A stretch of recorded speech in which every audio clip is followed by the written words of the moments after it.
The Transport Secretary Mark Harper is joining us this morning. It's very good to see you today. Can we talk first and foremost about the PM says he's ending the war on motorists. Really? Yes, look, I think there's been a sense that there's lots of things that keep coming out, you see from local councils, that motorists feel that they're being attacked. We should remember, most people in this country drive. Most people use the car to get to work, to get around, to get to appointments. And we want to make it easier for them to do so, easier for them to get to their appointments, and just make life easier for drivers. After all, this is the overwhelming majority of the population. Big interview there. They've splashed it hugely in the Daily Express today, saying we are now the party of the motorist. So you're reaching out to a huge demographic there. Is that a sort of election bid?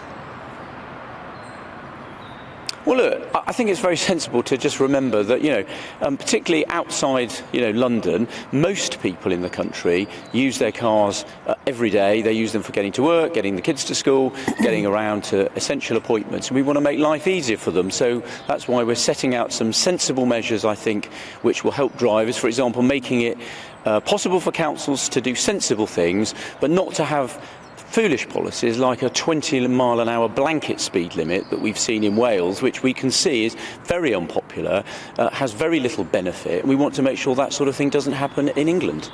Well, you might be the party for motorists coming up to the next election. You're not the party for people who use the trains, are you? I mean, another strike underway. This has been going on for more than a year now. HS2. Well, who knows what's happening with that main leg from Birmingham to Manchester? Is that going to be scrapped? I mean, it's absolute chaos, isn't it? Well, look, let me just pick up your point about strikes. I mean, first of all, it's worth just saying that the vast majority of people, most journeys in this country are done by road, not by trains. But let me pick up the point about strikes. We've got a fair and reasonable pay offer on the table. There was one accepted on Network Rail. That dispute was resolved.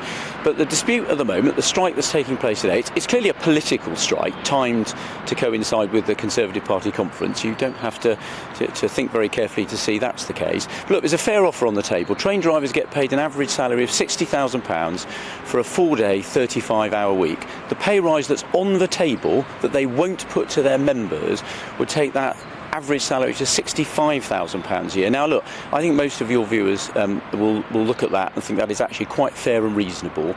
It's effectively being funded from the taxpayer, because the rail industry at the moment, post-COVID, is financially not sustainable. So we've got to deliver a fair and reasonable pay rise with essential reforms, and that's what's on the table, and that's what I hope ASLEF will put to their members, rather than carrying out what is effectively a political strike this weekend.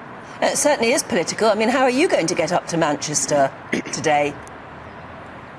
Well, look, I'm clearly not going to be going on the train. I'll be driving up there, which is how most people will be getting to the conference. But look, it's not helpful that they're going on strike. It drives people away from the railways and damages their own long-term interests. And as I said, there's a fair and reasonable pay offer on the table, and I would urge them to put it to their members and allow their members to make a decision. Mick Whelan, the General Secretary of that union, won't put that offer to their members. He sits on the Labour Party's national executive, and timing the strike for the Conservative conference can be seen for what it is. It's a political strike, and I think he should put the reasonable offer on the table to his members.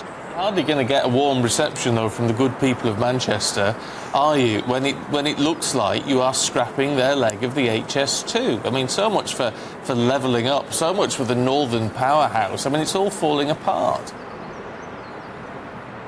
Well, look, I'd say a couple of things. First of all, we're getting on with building HS2. There are spades in the ground, and we are getting on with it. That's the first point I'd say. And secondly, when you go out and about in the country, most people ask you about the connections between their cities, between their towns, and about how you get about on a day-to-day basis. The number one thing that people talk to me about is the state of the quality of our roads, the money we put into local transport. Forgive me for jumping in, but is HS2, you say you're getting on with building it, is it going to go any further north than Birmingham? Look, we're getting on with building it. I'm not going to comment on the various bits of speculation that have been in the newspapers. That's what it is. It's speculation. You wouldn't expect me to comment on it. Well, we People would. can see Well, that yes, we're getting people on want with to know. delivering the project at pace. Yeah, but Sorry? But the whole point of the project was to connect parts of the north, which isn't now happening, but also connect the north and the south. It looks like it's going to go from somewhere outside of London to Birmingham. So yeah, we would expect you to comment on that. Well, look, at the moment, that's just speculation. We're getting on with delivering it. And as I said, what I'm here today is focusing on our plan for drivers, which is how most people in the country get around and carry out their lives. And I think that's what most people will think is the priority for the government. So are you saying then you're going to abandon HS2 in favour of motorists and roads? No, I'm saying that I'm not going to comment on speculation, and I'm here focusing on our plan for Well, drivers, don't which is about speculate then, making tell sure us. that people can get about more easily.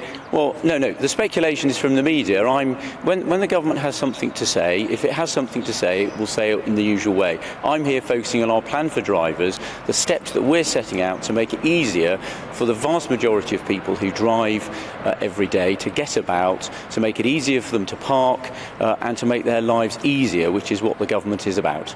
Mark Harper, good to see you this morning. Thank you.